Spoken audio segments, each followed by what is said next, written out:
Olá, tudo bem? Eu tenho certeza de que está sempre tudo bem com você. Comigo também, como sempre. E como sempre digo aqui, tudo azul, tudo blue, porque afinal de contas, sempre que nos encontramos aqui, eu tenho certeza de que nós estamos sempre de bem com a vida. Eu sou André Pacheco e você me conhece, começando mais uma edição do seu tributo Conte a Minha História. E hoje nós escolhemos a dedo para contarmos a história, com certeza, do maior roqueiro bicho grilo e, com o perdão da palavra, do maior profissional de música porra louca que o Brasil conheceu em todos os tempos. Ele, que diriam que por ter sido baiano, deveria ter sido mais tranquilo, mas era simplesmente uma bomba atômica, simplesmente um computador de inteligência programada com uma cabeça voltada para o futuro, um homem que passou por esse mundo adiante do seu próprio tempo. Nós vamos falar aqui dele, já deu para você adivinhar? E que atravessou gerações e até hoje muita gente nova que nem tinha nascido quando ele fez sucesso, muita gente nova das gerações que vieram depois, buscam sempre as gravações dele e ouvem nos flashbacks das emissoras de FMs espalhadas por todo o Brasil, os sucessos dele que ficaram eternizados. Nós vamos falar, sabem de quem? Já adivinhou? Raul Seixas. Raul Santos Seixas. Nasceu em Salvador, na Bahia, no ano de 1945 e, ao contrário da tradição social que prega que o baiano é tido como aquele sossegado, na boa, Raul Seixas estava a 300 mil por hora e não no passo da tartaruga do sossego, conforme a sociedade diz na tradição, que é o povo baiano. O povo baiano que recebe bem os turistas, as pessoas que visitam Salvador, Ilhéus, Nazaré das Farinhas, toda a região metropolitana de Salvador, o Pelourinho, o Carnaval da Bahia também é um dos mais concorridos no país, todo mundo sabe. Salvador fica abarrotado de gente, principalmente nessas ocasiões, com trios elétricos, com os axés, com as grandes bandas que se consagraram através do tempo, principalmente na década de 90. Mas vamos entrar naquele DeLorean do filme De Volta para o Futuro, do Martin McFly e daquele cientista maluco, o Doc, e que tinha um cachorro chamado Einstein. E vamos viajar um pouco mais lá atrás no tempo. Nós vamos para o final da década de 1960, entrando a década de 70, os anos 1970. Raul Seixas tinha uma banda em Salvador, depois, é claro, de ter vivido uma infância conturbada, arrumando confusões nas escolas. Desde o grupo, ginásio e colegial, Raul nunca quis saber de agarrar no caderno. Nunca gostou de estudar. As notas dele nas provas eram as piores das classes, mas ele era sempre a figura notável desde o primeiro ano do grupo, passando pelo ginasial e no colegial. Há quem diga até que professores gostavam tanto do Raul Seixas pelo carisma que ele tinha, a simpatia que ele exalava, e por conta disso acabavam passando o Raul de ano para que ele não se tornasse repetente e se tornasse um marmanjão no meio daquela molecada pequenininha que certamente iria alcançá-lo. E numa época onde as coisas eram rígidas em termos de educação. Diretores das escolas, quando resolviam chamarem Raul nas suas salas para darem os puxões de orelhas, só de olharem para a cara do Raul, já sentiam aquela energia positiva que ele passava E ele já entrava declamando versos e trovas, e criava frases na hora, e dizia coisas que ninguém entendia na ocasião, mas que seriam coisas que com o tempo todo mundo entendeu. Eram coisas que ele falava de um futuro distante, onde ele estava lá no passado. Era desde menino uma figuraça, um ser humano adiante do seu tempo. Passando a toque de caixa de ano, aos trancos e barrancos de anos, grupo ginásio colegial, Raul disse para os pais: vou tirar o diploma de 2º grau, pra vocês pararem de me encher o saco e vou deixar aqui com vocês, porque eu não vou usar isso aqui. O meu negócio é música e o meu negócio é ter uma carreira meteórica no tipo do rock ao estilo bicho grilo, que é o que chamam hoje, naquele tempo chamavam de bicho grilo, hoje mudaram o termo, hoje é o chamado porra louca. E Raul Seixas, então, montou uma banda em Salvador, ajudado por um irmão que não se tornou famoso e não queria saber nada de música, mas tinha uma grana guardada e comprou guitarra e já tinha um violão, Raul Seixas, aí o irmão comprou guitarra, contrabaixo, bateria, chimbal, bombão, tumbadora são aqueles 2 bombons que você bate ali na frente com as mãos e vai. Tim Maia gostava muito de usar a tumbadora.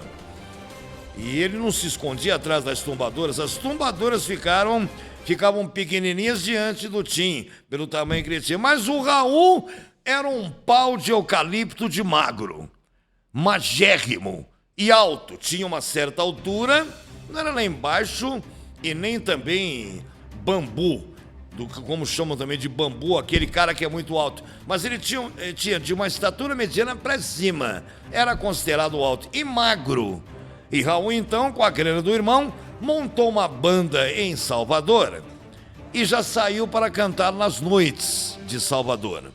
E percorria aquela região metropolitana ali, Salvador, Ilhéus, que não é muito longe dali, Nazaré das Farinhas, uma pequena cidade que fica na região metropolitana também de Salvador, terra natal do Vampeta, que hoje é comentarista, aquele que jogou no Flamengo, no Corinthians, na seleção, e o Diabo A4 escambau os colarinhos do avô, como diriam na gíria popular.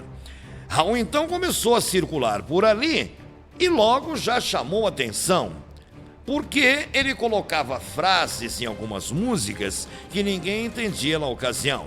Como, por exemplo, eu que não me sento no trono de um apartamento com a boca escancarada cheia de dentes, esperando a morte chegar.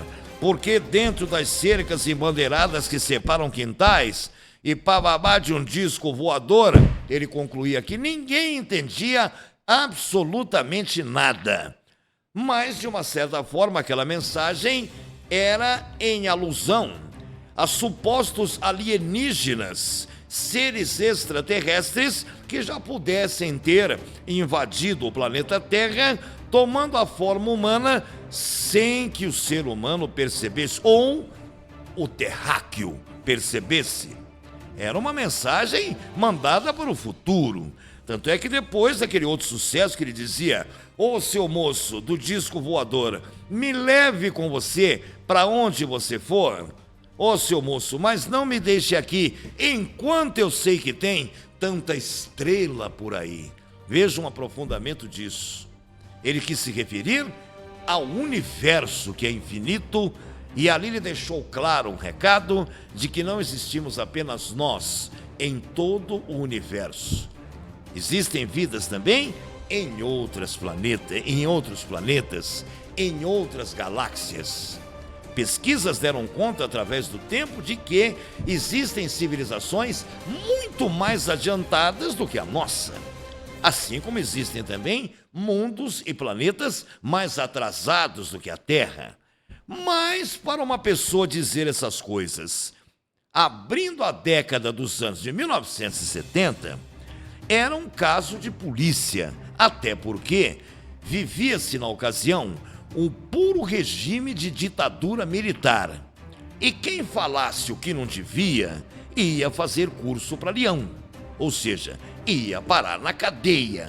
Era taxado como subversivo e, se possível, poderia até, conforme as circunstâncias, ser morto ou até expulso do país. E Raul Seixas, sendo o estilo porra louca na ocasião, numa época de ditadura militar, começou a assustar muita gente. Com as letras que ele colocava e depois das músicas que ele fazia, aquelas coisas tipo: eu sou a mosca que pousou na sua sopa, eu sou a mosca que perturba o seu sono.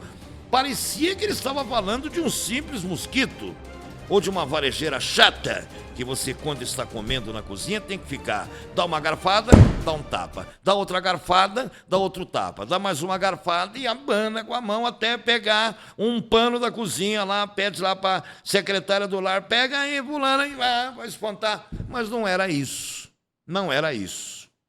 Ele queria se referir às coisas irritantes que o governo tirava o sono das pessoas com inflações, com juros absurdos e exorbitantes, minando o valor da nossa moeda, crise, recessão, desemprego, aquela coisa toda. Tanto é que depois ele emendou, ele veio com aquela outra conversa, que aqueles menos esclarecidos diziam: lá vem o Raul com mais uma conversinha fiada, quando ele dizia: eu prefiro ser essa metamorfose ambulante do que ter uma opinião formada sobre tudo. Quer dizer, tipo assim, ou eu finjo que eu sou uma coisa que eu não sou, para poder viver bem com a sociedade e viver na mentira, mas eu balanço a bandeira da paz e sou contra a hipocrisia.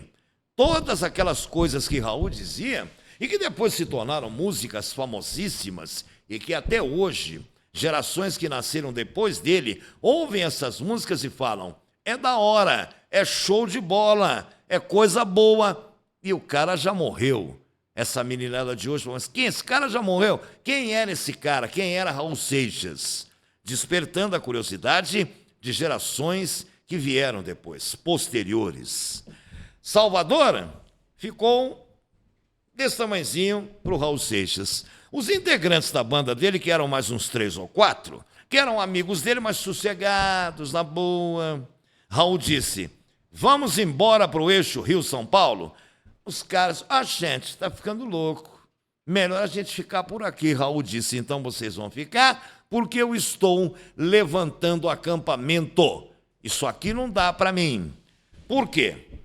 Salvador, apesar de na época já ser uma cidade bem grande, e claro, era, como sempre foi, sempre será, a capital do estado da Bahia, para a época suportar na sociedade baiana, que tinha lá também o seu lado conservador, e com alguns coronéis por aquelas bandas lá também, suportar um cara como Raul Seixas, do jeito que ele era e com as coisas que ele falava e que ele dizia, e num regime de ditadura militar no país, era uma ameaça.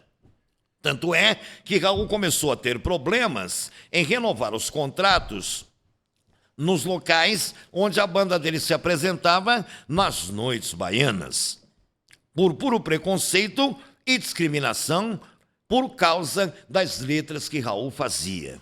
Os demais integrantes não quiseram sair de Salvador, um porque já ia casar, o outro porque não conseguia viver longe da boa terra, o outro também porque era apegado à família, e Raul não tinha nada disso. Raul teve muitas mulheres na vida, teve filhos, teve vários relacionamentos, mas nunca se prendeu pelo resto da vida a sempre uma pessoa só. Chamavam ele até de vulgar, de leviano, mas ele pouco se lixava, pouco se importava com tudo que diziam dele. Então Raul Seixas arrumou suas malas e no eixo Rio-São Paulo ele optou por viver pela primeira vez no Rio de Janeiro. E olha, na cidade maravilhosa, ele não teve muita dificuldade não. Acreditem, e isso é fato, foi fato, num curto espaço de tempo, Raul Seixas desembarcou na rodoviária do Rio de Janeiro, foi de busão. Não tinha dinheiro para pegar avião, não. Naqueles ônibus antigos ainda, que você tem que abrir a janela com força no vidro, que já está emperrado, aquele enferrujado, que ninguém passava um produto ali, e quando batia vento, aquela janelinha com aquela toalhinha ficava aquela coisa. Fumavam dentro dos ônibus na ocasião. Os ônibus pareciam verdadeiras saunas. E Raul foi de ônibus de Salvador até São Paulo.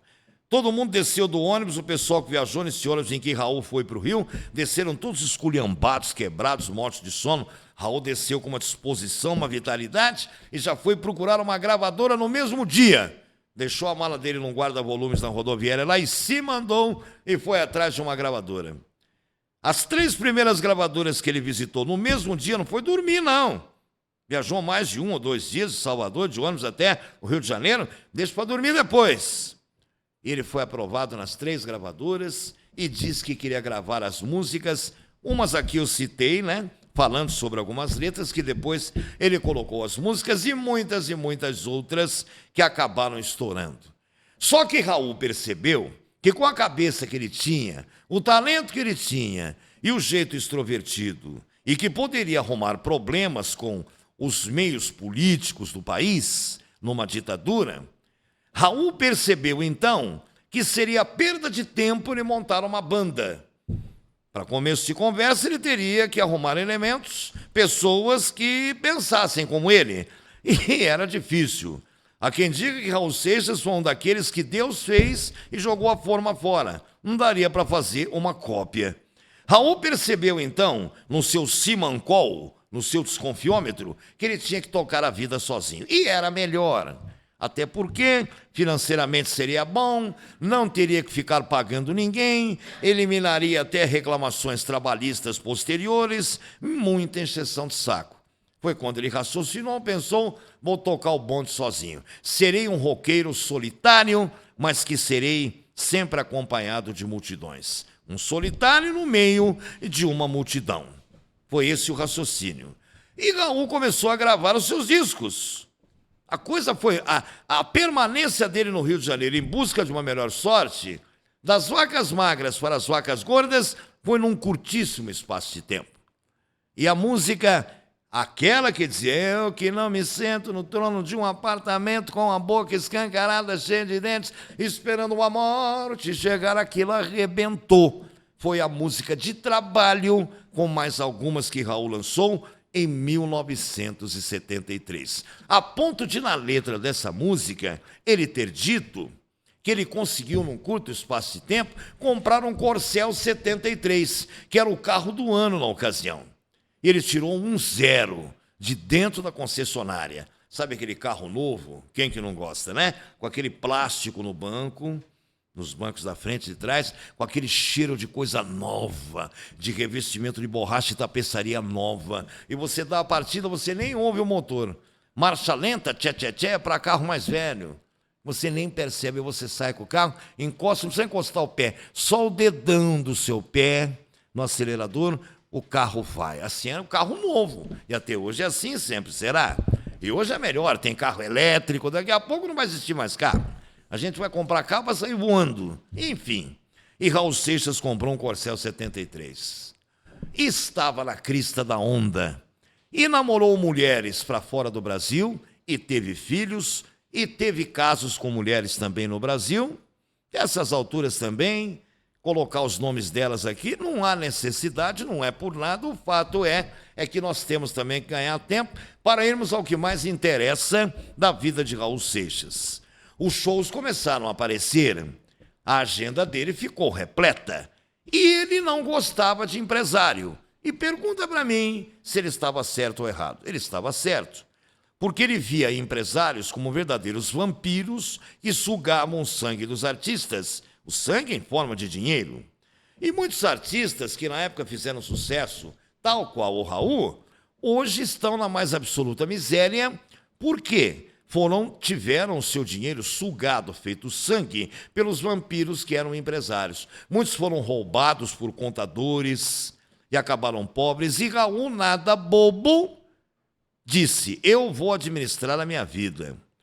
Então ele combinou que os shows que ele ia fazer, ele receberia adiantado, abriu uma conta num banco no Rio de Janeiro e fazia questão de receber em dinheiro vivo. Raul não queria saber de cheque. Ele dizia, vale-me Deus, se esse cheque vai voltar a bater na compensação, eu não recebo depois, ó gente, naquele sotaque baiano. E todo mundo respeitava e pagava Raul. E ele até viajava, conforme a distância de uma cidade para outra, se dava para ir de carro, ele ia de carro, às vezes sozinho, Voltava de madrugada nas estradas sozinho, com aquela mala cheia de dinheiro dentro do Corcel 73. Mas naquele tempo não tinha tanto assalto e tanta violência como tem hoje. O risco era bem menor. Já existia crime, mas era bem menor, em menos quantidade, em menor escala. E Raul, que vivia dizendo que tinha o seu santo forte e o corpo fechado, nada sofreu ao longo de uma vida. A única coisa que fez Raul sofrer e o que o levou para o cemitério foi a bebida. E eu vou contar um pouco mais adiante. Fazendo sucesso aqui, ali e acolá, Raul começou a ser chamado para programas de televisão.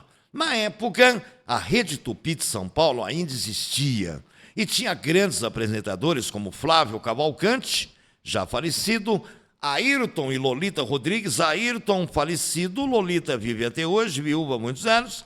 Eles tinham programas às sextas à noite e aos sábados também durante o dia. E convidaram Raul. Silvio Santos já estava estourando também e convidou o Raul para o programa dele também na antiga TV Tupi. Depois o Silvio passou pela Globo até se tornar um empresário independente sem patrão quando fundou o SBT.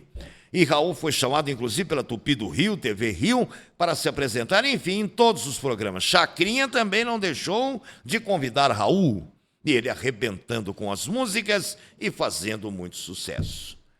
Só que, muito embora muitos tenham dito depois em defesa de Raul que nada subiu na cabeça dele e que ele manteve sempre a mesma humildade, Raul começou a se meter com drogas.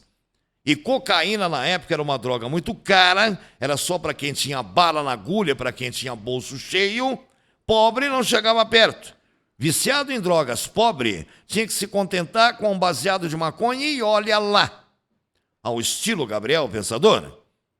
E Raul Seixas, então, começou a comprar cocaína, dali a pouco ele se meteu com heroína, dali a pouco ele se meteu com LSD 25, coisa pesada. E bebia o dia inteiro. Bebia de manhã, bebia à tarde, bebia à noite. O aperitivo do almoço era bebida, cerveja, tomava muitas cervejas. Em certa ocasião, uma das gravadoras que tinha ligação com o Raul, na qual Raul tinha uma ligação profissional muito forte, sugeriu a ele também que ele conciliasse a condição de divulgador, ele mesmo, do trabalho dele, como cantor e compositor e roqueiro. Só que para que isso acontecesse, Raul tinha que virar Mauricinho. Ele tinha, então, que colocar paletó e gravata para os padrões da época, tinha que fazer a barba, cara de bunda de nenê, para ficar bonitinho, cortar aquele cabelo todo dele, estilo porra louca, tirar aquela barbicha que ele tinha, aquele meio cavanhaque, cheio de chumaços, e ainda aquele bigode e tal, e ficar bonitinho. E há quem diga que Raul não era muito chegado em tomar banho todo dia. Tanto é que algumas mulheres com as quais ele se relacionou, um dos motivos que levaram algumas mulheres com as quais ele se relacionou, e mesmo tendo tido filhos com elas, foi essa questão de Raul ter pego a fama daquele sujeito que só tomava banho de sábado. Uma hora porque estava muito frio, outra hora porque, de repente, ele estava cansado. Uma outra hora porque a água estava muito quente e que tinha queimado o chuveiro e não tomava com água gelada. E que sempre com desculpas amarelas esfarrapadas, Raul inventava elas a 1000 por hora para escapar de banho. E ele teria que ser um homem cheiroso, estiloso e elegante para ser o próprio divulgador do trabalho dele e viajar o Brasil inteiro. Problema de locomoção não, tinha um Corcel 73. Mas teria que botar paletó e gravata, e aí ele disse não. Rio de Janeiro, com esse sol quente de fritar ovo na tua careca, na tua cabeça, eu colocar paletó e gravata para sair com uma maleta na mão, sapatinho de bico fino, não vai dar. Fazer barba, nem pensar. Tomar banho todo dia, não, nem sonhar. Nem sonhar. E disse ao pessoal da gravadora, já estou ganhando muito dinheiro com o meu trabalho, do jeito que eu sou e com a liberdade que eu tenho. Não quero ser divulgador. Não sirvo para isso. Há quem diga que ele tentou ser por uma semana.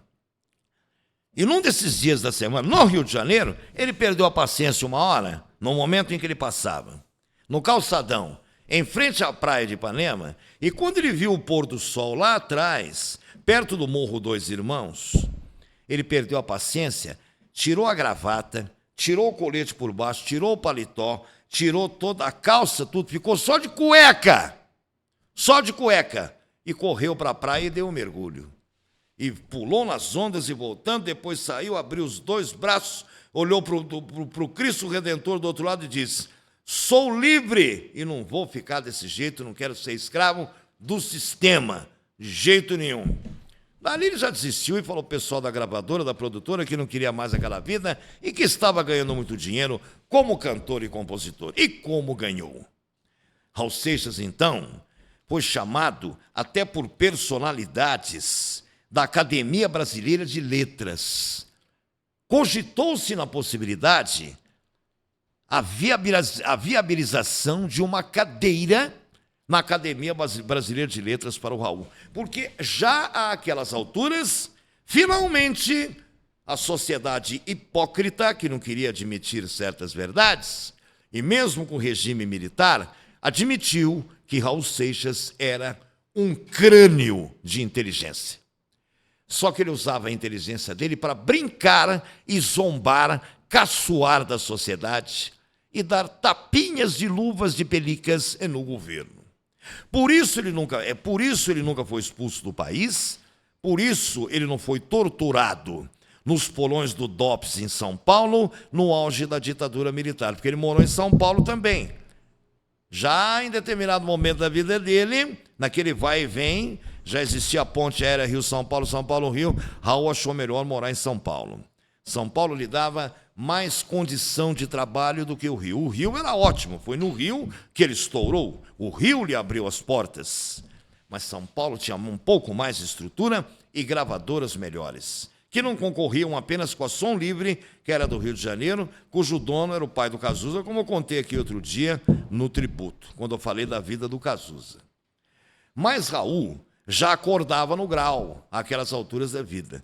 O café da manhã do Raul era cerveja, uísque, isso antes de sair para qualquer gravação em estúdio, porque lançava disco toda hora. E quando saía, a caminho do trabalho, Raul, então, em uma ocasião, chegou a contratar um motorista, porque ele começou a ficar com preguiça de dirigir. Já não era mais o Corcel 73. Já era um outro carro, já tinha tido uns trocentos carros depois do Corcel 73. Um deles ele bateu na Avenida Paulista, em São Paulo, ao furar um semáforo amarelo, avisando que já vinha um vermelho, sabe aquela coisa? Vai dar para atravessar. Só que vinha um motoqueiro e aquela cacetada. E naquela porrada, o motoqueiro levou a pior e Raul estava errado, ele teve que arcar com todas as despesas hospitalares do rapaz, que quebrou a perna esquerda e depois a família do rapaz ameaçou processar Raul, sabendo que ele era o Raul Seixas, ele tinha dinheiro, exigindo uma indenização. Mas Raul, evitando o processo, evitando ter que encarar juiz e promotor e audiências, ele fez um acerto por fora com a família, deu um cala-boca em todo mundo e o caso ficou encerrado. Ele, então, como motorista de preguiça de dirigir, também que vivia no grau, já dentro do carro já cheirava uma carreira da farinha, e quando chegava na gravadora, ele já chegava a 1000 por hora. E perto da gravadora, tinha lá uma pequena praça de alimentação e umas lanchonetes, ele dava um dinheiro para a molecada, ficava ali na porta da produtora e da gravadora em São Paulo, para comprarem cervejas para ele. E os meninos traziam, ele tomava uma atrás da outra. Chegava na hora do almoço, a cerveja acompanhava o almoço. Às vezes um uísque. Vinho pro Raul era brinquedo, era só de vez em quando. Porque ele não era aquele cavalheiro de tomar um cálice e acabava com o assunto. Era daqueles que começava a tomar, enquanto não viajasse na maionese, ele não parava de beber. E com isso, o fígado dele começou a abrir o bico. Ele começou a ter, então, cólicas abdominais, começou a ter problemas de digestão, qualquer coisa que punha no estômago voltava, punha para fora, voltava, começou a ter crises constantes, a miúde de diarreias, o intestino dele já não funcionava normalmente, como em qualquer outra pessoa saudável, e com as crises constantes de diarreias, a pessoa fica desidratada, perde muito líquido também. E ele começou a se sentir fraco, começou a ter tonturas e os problemas estomacais, porque tudo que ele comia voltava, e Raul começou a peregrinar por hospitais, sendo internado aqui, internado ali, internado acolá, e as mulheres que um dia o idolatraram acabaram se afastando dele. Apenas alguns dos filhos que ele teve de alguns relacionamentos ainda continuavam convivendo com Raul, mas não morando com ele. Que há quem diga também que conviveram com Raul debaixo do mesmo teto, entre as mesmas quatro paredes, quem suportasse conviver com Raul viveria com qualquer ser humano ou talvez até no meio do mato na África, no meio da savana na África, porque dizem que Raul era uma pessoa de difícil convivência, pelos hábitos, as manias. O apartamento dele era uma verdadeira pocilga, tudo de ponta cabeça, não arrumava a cama, chamava uma faxineira, que hoje em dia chamamos de diarista, uma vez a cada 6 meses para limpar o apartamento dele. Tinha um cesto enorme no banheiro, que chamavam de balaio na ocasião, com um monte de roupas. Sabe, que ele mandava lavá-las a cada 1 milhão de anos. Nunca comprou uma lavadora de roupas e nunca quis ter empregadas na casa dele. Porque uma vez ele contratou uma, e sem ele fazer nada com ela, ela foi na justiça reclamar que ele a assediava sexualmente e exigiu uma indenização. E ela mentiu. Ficou provado que ela mentiu. E sorte do Raul no decorrer do processo, porque não foi preso na ocasião, porque assédio sexual na ocasião não era considerado crime como é hoje. Claro que ficou explicado que a empregada queria tomar dinheiro do Raul e serviu de exemplo para ele, de lição, para ele nunca mais ter ninguém no apartamento dele. Em dado momento, Raul, então, por causa da bebida e das drogas, os shows começaram a escassear. Ele já não tinha mais aquela cabeça pensante para criar as letras e colocar as coisas que ele colocava nas músicas e vice-versa. E com isso, as gravadoras começaram a fechar as portas, porque Raul começou a chegar bêbado e drogado todas as manhãs para gravar. Isso quando ele acordava de manhã, porque chegou um ponto em que Raul levantava por volta de 2 horas da tarde. E quando chegava nas gravadoras, já chegava no grau. Doidão, tô muito louco. Ninguém suporta isso muito tempo. Uma gravadora é uma empresa, é uma coisa séria. E administrada por empresários, que são gente séria. Tudo bem, quer beber, quer ficar doidão, fique em casa. Agora, na hora de trabalhar, tem que estar sóbrio. As gravadoras começaram a fechar as portas. E Raul tentou sobreviver, então, apenas das músicas que ele tinha, com as quais ele tinha feito sucesso até então. E que se tornaram eternas e como são tocadas até hoje. Mas ele não conseguiu mais seguir adiante e produzir novas composições e novas músicas. As ideias já não vinham mais na cabeça. Pegava o violão, ficava dedilhando, começava a dar branco, já não pensava mais nada. Era visitado apenas por uma meia dúzia de gatos pingados, que eram amigos mais ligados a ele. Todo mundo se afastou, o telefone não tocava mais, não tinha mais recado na portaria do prédio, onde ele morava em São Paulo, as emissoras de TV já não chamavam mais, as emissoras de rádio já não chamavam mais para entrevistas, os empresários se afastaram e Raul ficou reduzido a 2 ou 3 shows em pequenas cidades do interior para uma meia dúzia de gatos pingados. Mas isso não tirava o brilho, a fama e a popularidade dele.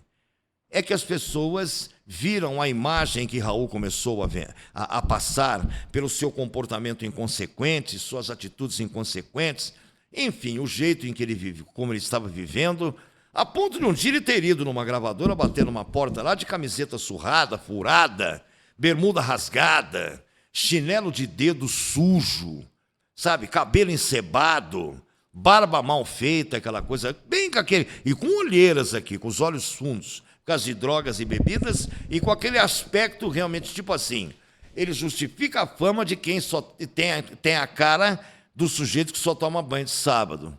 E era uma verdade. Nenhuma das mulheres que passaram pela vida dele conseguiu mudá-lo. E aí, a vida de Raul começou a entrar em declínio. E ele começou a perambular, como eu disse um pouco antes, por hospitais. Começou a ficar internado, ainda tinha dinheiro guardado, que ele ganhou muito dinheiro na carreira dele, mas também gastou muito. E depois os acertos que ele teve que fazer com as ex-mulheres também, que saíam dos relacionamentos com ele, mas não saíam de mãos abanando. Tinham que levar alguma coisa. Mas mesmo assim, Raul ainda tinha um pouco de dinheiro, suficiente então, para que ele arcasse com as próprias despesas das suas internações nos principais hospitais de São Paulo. Até que um dia ele não conseguiu levantar da cama em certa manhã. Já tinha vomitado, não passava bem, a cólica intestinal era insuportável, o estomacal pior ainda, enfim, toda a região do abdômen, e as diarreias eram constantes. Ele pegou o telefone fixo, porque a moda na ocasião era telefone fixo, ainda em 1989, já estávamos em 1989, quando ele estava em São Paulo, e ligou para um amigo que era aquele amigo mesmo das horas difíceis. Amigo de fé, irmão, camarada, como diria Roberto naquela música, se referindo a Erasmo. E esse amigo foi lá ver Raul e viu que ele estava pálido, a boca começou a roxear, e de repente o amigo notou o branco dos olhos do Raul estava todo amarelado. Um visível sinal de que uma coisa muito grave estava acontecendo. O amigo colocou o Raul dentro do carro e o levou para um hospital. O médico que o atendeu já diagnosticou a queima-roupa na lata, na bucha, e disse: Raul, você está com estresse, cirrose hepática, o seu fígado está se decompondo, é a fase final da cirrose. Ela começa endurecendo o fígado, que fica parecendo como um bife daqueles que você não bate antes de fritar, ou com uma sola de sapato. Depois vai se decompondo. Se você não fizer um transplante urgente, você poderá morrer. Além também dos problemas de intestino e de fígado que geraram problema do intestino, do estômago, você também está com outros problemas, e o médico foi enumerando. Primeira providência, temos que interná-lo. E Raul já não queria mais internar. Começou a se rebelar, a discutir com os médicos, pegando os receituários deles em cima das mesas por onde ele passava, e jogando no chão, e dando soco em mesa, e querendo contestar, etc. e tal. Mas um amigo disse: você tem que aceitar. E ele se internou. Mas começou aquela história. Interna, melhora um pouco, os médicos dizendo: não beba mais, não fume mais, não faça mais nada. Ele fumava 4 maços de cigarros por dia. Era a conta de melhorar e sair do hospital e voltar para casa, entrar por aqui, saía por aqui, os que os médicos diziam. E Raul caía no uísque, caía na cerveja, caía na caipirinha, depois ele ia para a farinha, que era a cocaína, e ia para o LSD-25, até chá de cogumelo ele chegou a tomar.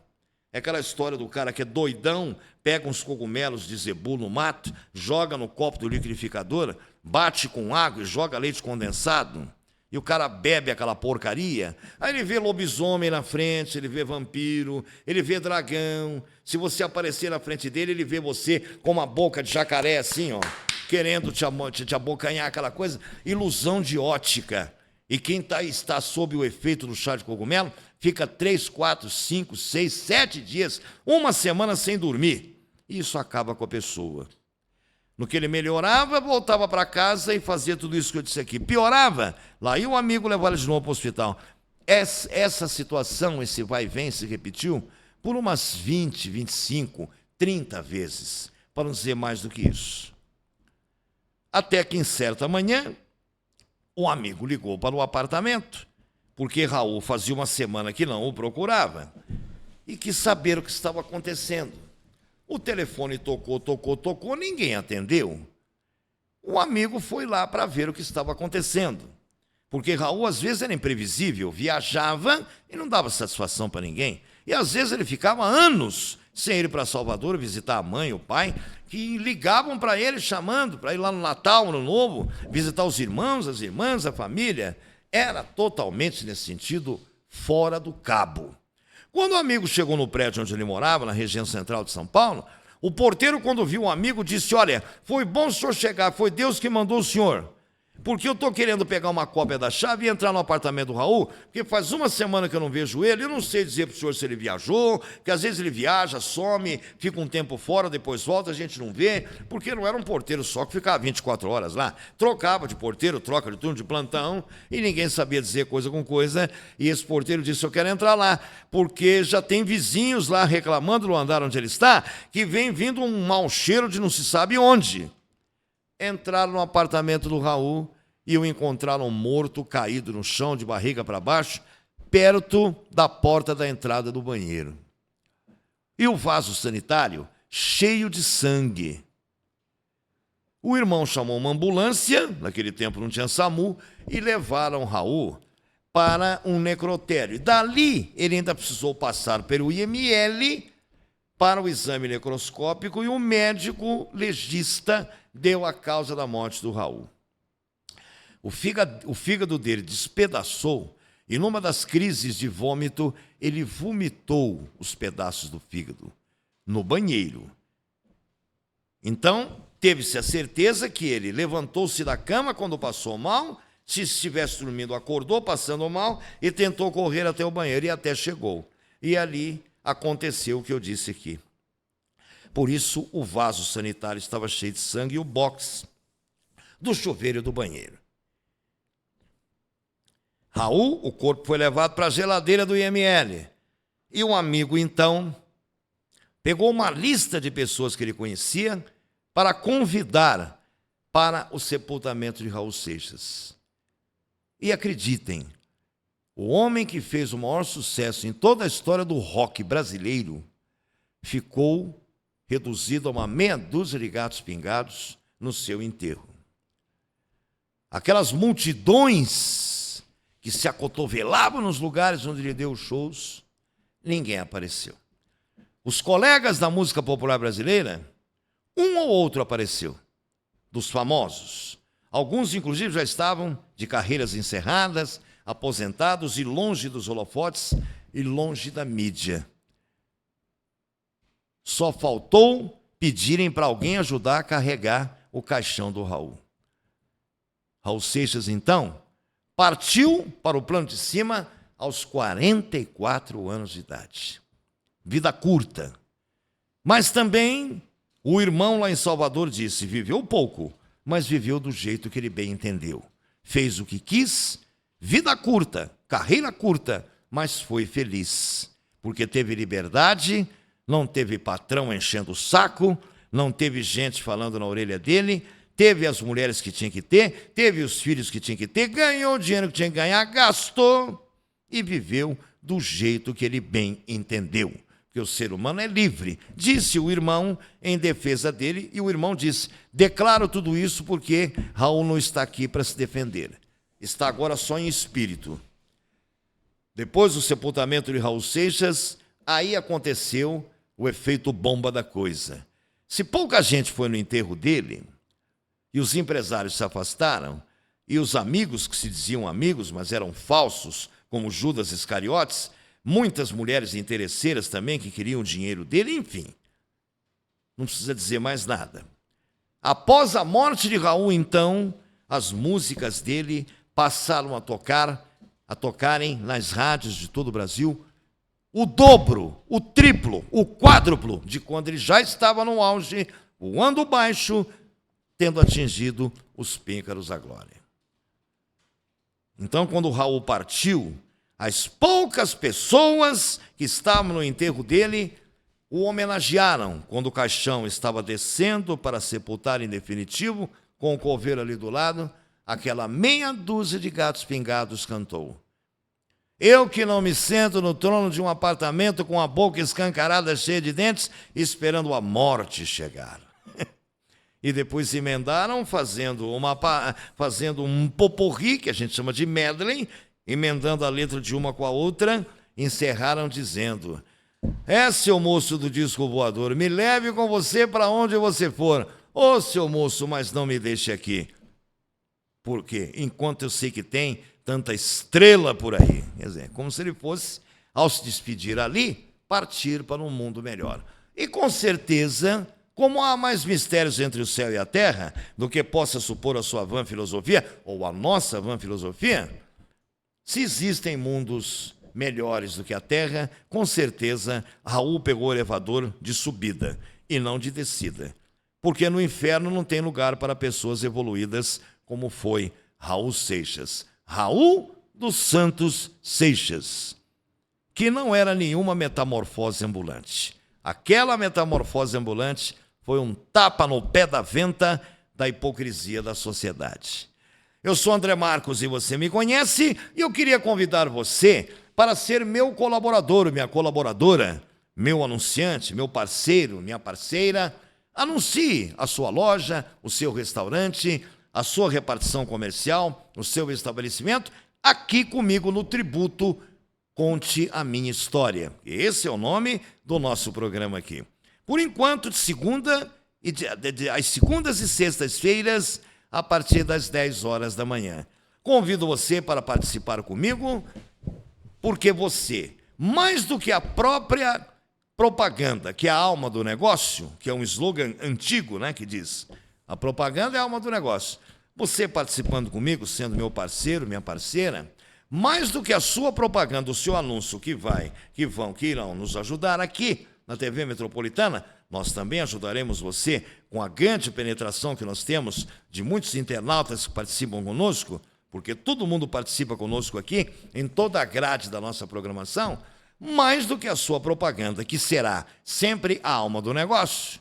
Nos daremos as mãos, uma mão lava a outra, seja meu parceiro, seja minha parceira, eu te ajudo, você me ajuda, até porque aqui no Tributo Conte a Minha História, você participando comigo e anunciando comigo, eu também vou contar a sua história. Eu me despeço aqui, mas volto em breve, mais uma vez, na próxima edição do Tributo, onde vou contar a história do Silvio Luiz, o narrador que nos deixou recentemente. Silvio Luiz que dizia, olho no lance, de tal time, todo mundo conheceu. Em homenagem a Silvio Luiz, na próxima sexta-feira estaremos aqui com mais um Tributo Conte a Minha História. Supervisão e chefia de reportagem sempre de Enzo de Oliveira, direção-geral do Danilo Teles. Eu volto na próxima sexta. Um forte abraço a todos e a gente se vê.